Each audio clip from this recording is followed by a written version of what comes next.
Diba, dapat ibalik yung mga gold. Yung sabi, pag nanalo daw si Marcos, babalik niya yung mga gold, saka yung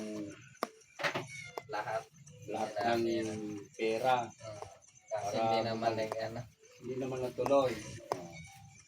Siyempre, naunahan na ni Duterte, naunahan na.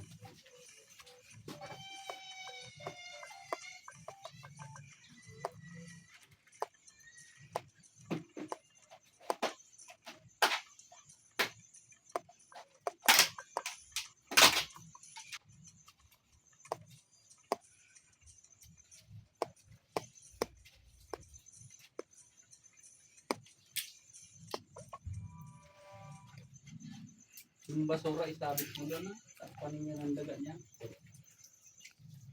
Minsan pag mainit, sinutunog ko na lang yan.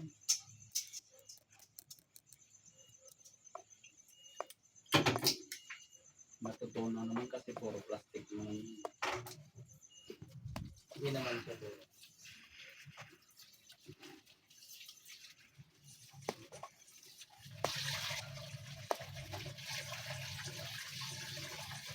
Eh pag nanalo ngayon si Sara, tuloy ang ligaya ng China.